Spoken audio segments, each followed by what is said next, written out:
দিল্লিতে এসে মেট্রো চড়বো না সেটা কি করে সম্ভব হয়। আজকের গন্তব্য দিল্লির বাঙালিটোলা, বলতে পারেন কোন জায়গায়। আসলে এই জায়গাটা ওদের বাড়ি থেকে একটা মাত্র মেট্রো বদলালেই যাওয়া যায়, তাই আজকে ঠিক করলাম যে মেট্রো করেই যাব।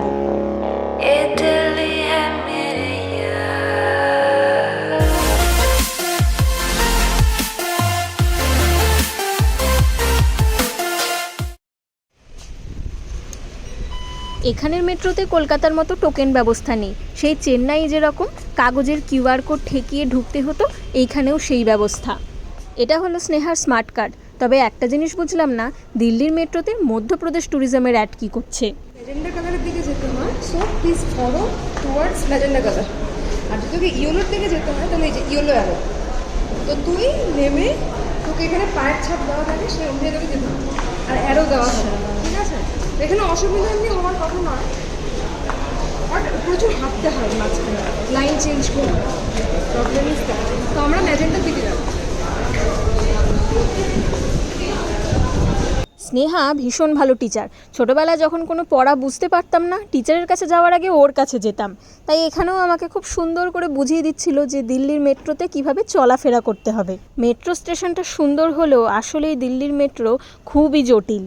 তবে দিল্লিতে মেট্রো চলাচলের জন্য একটা অ্যাপও রয়েছে, যেখানে খুব সহজেই এক স্টেশন থেকে অন্য স্টেশনের নাম দিলেই কোন লাইন চেঞ্জ করতে হবে, কিভাবে যেতে হবে সব দেওয়া থাকে। আসলে মেট্রোতে এত হাঁটা যে হাঁটতে হাঁটতে মাঝখানে কর্ন চাটের দোকান দেখে আমার খিদে পেয়ে গেল। সুইট কর্ন দেখলে আমি আসলেই লোভ সামলাতে পারি না, তাই কোথাও দেখলে যতই দাম হোক আমি একবার কিনে খাবই। আমরা কিসে নামবো? কি কৈলাস নগর? এটার কৈলাস, এটার কৈলাস। নাইস।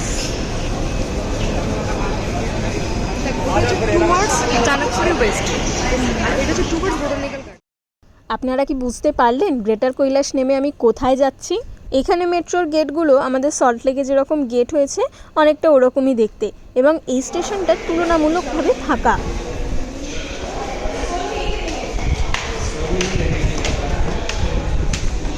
স্টেশন থেকে নেমে তো দেখি অবাক কাণ্ড, এই রাস্তায় টোটো চলছে। এতদিন কিন্তু দিল্লির রাস্তায় একটাও টোটো পাইনি। আসলে কলকাতার মতো অনুভব দেওয়ার জন্যই এই ব্যবস্থা এখানে। আর এখানকার টোটোওয়ালারা কিন্তু স্পষ্ট বাংলাতেই কথা বলে। স্নেহা কিন্তু বাংলাতেই জিজ্ঞাসা করলো যে অমুক জায়গায় যাবেন, কত টাকা ভাড়া।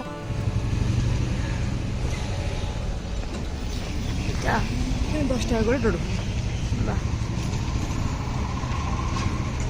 যারা জানেন তারা নিশ্চয়ই এতক্ষণে চিনেই গেছেন কোন জায়গা। সিআর পার্কের বিখ্যাত এবং প্রসিদ্ধ মায়ের মন্দির। 1960-এর দশকে সিআর পার্কের নাম ছিল ইপিডিপি কলোনি, অর্থাৎ East Pakistan displaced persons colony. বঙ্গভঙ্গের সময় বাস্তুচ্যুত হয়ে পূর্ব পাকিস্তান থেকে যারা এখানে এসেছিল দিল্লিতে, তাদেরকে বসবাসের জন্য এই জায়গাটা প্রদান করা হয়। পরবর্তীকালে সরকার থেকেই ওদের জন্য ঘরবাড়ি বানিয়ে দেওয়া হয় যারা যারা ঘরবাড়ি বানাতে পারছিল না, এবং এই জায়গাটা চিত্তরঞ্জন দাসের নাম অনুসারে নামকরণ করা হয় সিআর পার্ক কলোনি, অর্থাৎ চিত্তরঞ্জন দাস পার্ক কলোনি।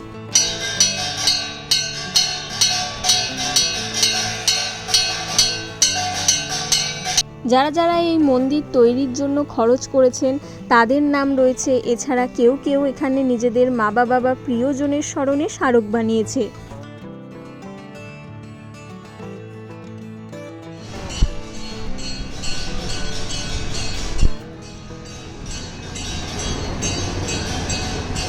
মা রয়েছেন, বাবা থাকবেন না তা কি কখনো হয়?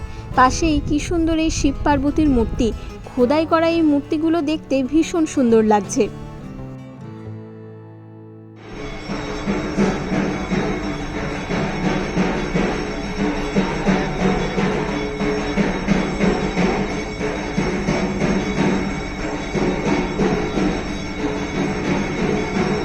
সন্ধ্যা আরতি শুরু হলো ঢাক বাজিয়ে।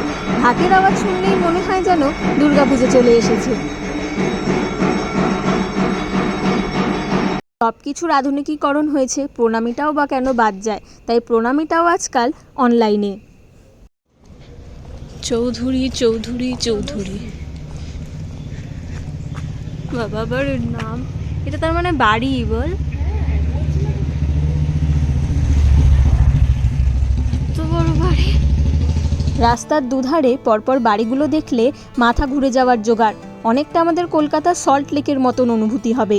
বিশাল বড় বড় বাড়ি, ভীষণ সুন্দর দেখতে, দামটাও বেশি সেটা বোঝাই যাচ্ছে, এবং সব বাঙালি নেম প্লেট।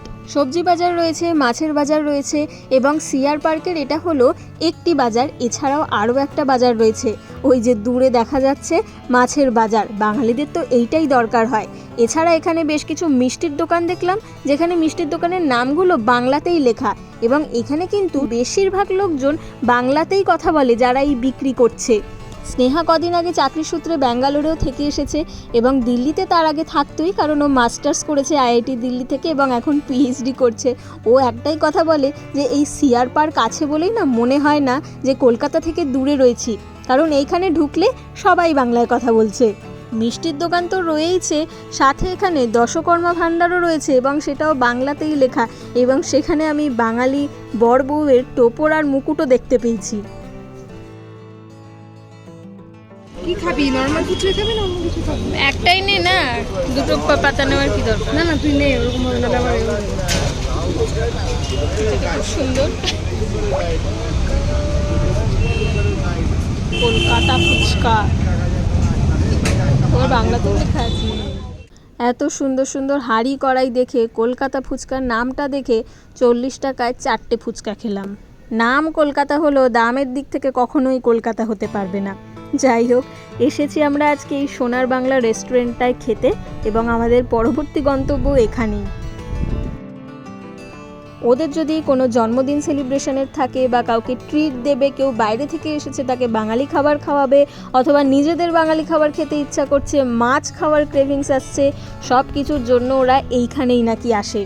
তাই আমি কলকাতা থেকে এলেও অতিথি হিসাবে ওরা আমাকে এখানে নিয়ে এসেছে, এখানকার সুন্দর সুন্দর খাবার খাওয়ানোর জন্য। শুধু খাবার নয়, বাঙালি খাবার।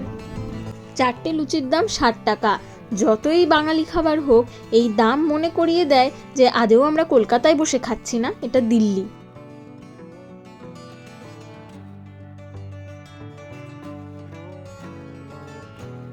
ছজনের দল আমরা এসেছি, তাই আজকে অনেক কিছুই অর্ডার করা হয়েছে। ফিশ কাটলেট, ফিশ ফিঙ্গার, এবং এই পমফ্রেট ভাজাটা আমি স্পেশালি বলেছি। এছাড়া কড়াইশুঁটির কচুরি রয়েছে, লুচি, এবং তার সাথে পাঁঠার মাংসের ঝোল, ফ্রাইড রাইস, একটা চিকেনের আইটেম, এবং পরে আমি সাদা ভাত আর একটু ছানার কোফতাও নিয়েছিলাম।